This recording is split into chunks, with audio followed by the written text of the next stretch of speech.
Hey Algebra 1 and Algebra 2 students, this is Mrs. Delka and this is for day September 29th, 2020, and we're going to discuss sets. So the day before we talked about real numbers and you have like a chart that you had to create, and so today we're going to talk about sets and why we're going to use them in Algebra 1 and Algebra 2.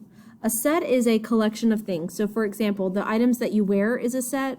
So even at school, like we don't have hats, but like you need to have a shirt on, shorts, pants, whatever it is. If it's cold outside, you need a jacket. If you wear tennis shoes, you need socks. Those are all able to come into sets. So you write a set using curly brackets, and the brackets look like this right here. You can also have sets of numbers. So there's whole numbers, 0, 1, 2, 3, like we learned.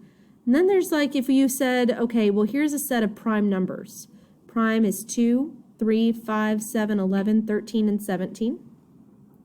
So going right on into it, it says you could have a set made up of your 10 best friends. They give us an example of names such as Alex, Blair, Casey, Drew, Aaron, Francis, Glenn, Hunter, Ira, and Jade. For me as your teacher, I look at your roster in first period and I say, okay, I've got this student, this student, this student. So that is a set of my students. Each friend in that example is an element or a member of the set, and it's normal to use lowercase letters for those.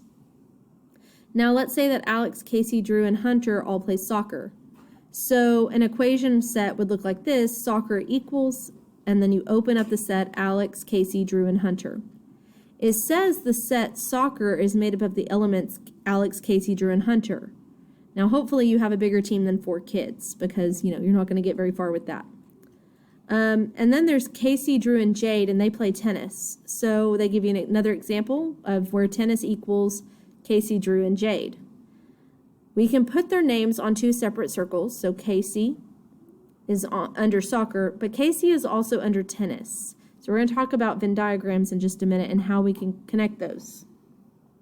So union. You can now list your friends that play soccer or tennis, and that is called a union of sets, and that has a special symbol U. So soccer, U, tennis, or union of Alex, Casey, Drew, Hunter, and Jade.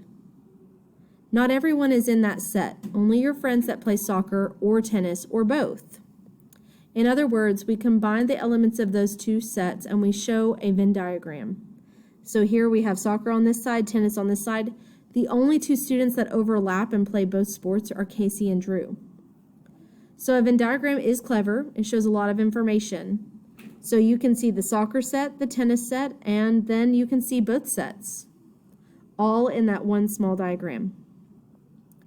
Intersection is a used word for Venn diagrams, and that's when you have both sets included in the middle. In our case, that means that both soccer and tennis is Casey and Drew.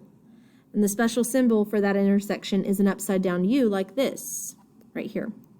And this is how you would write it. Soccer, upside down U, tennis equals Casey and Drew only.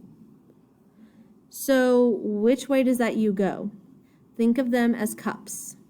An right U holds more water, an upside down U, right, holds less water. Same with the Venn diagram. So the difference? You can also subtract one set from another. For example, take soccer and subtract tennis, and that means that that player of soccer is going to show up but not tennis. So that's really just Alex and Hunter, because remember Casey and Drew were in both sets. So then talking about 3 sets.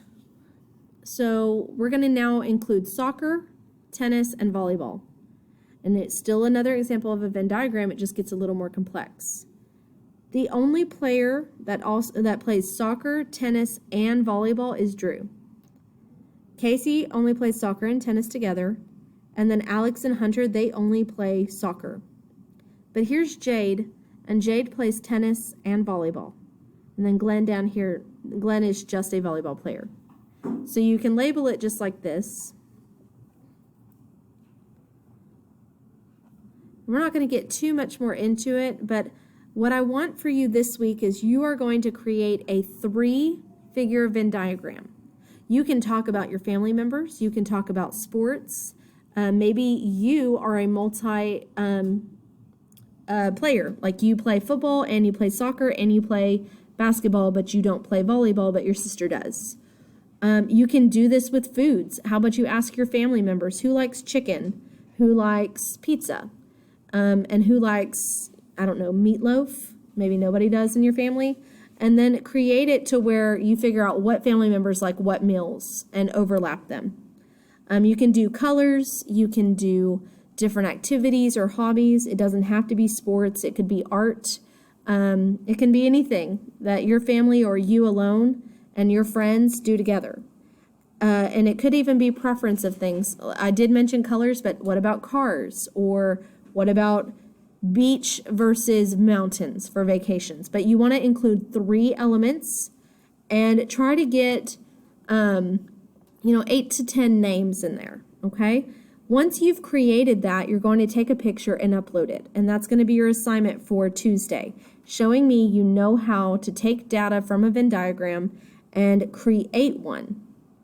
All right, thanks, guys.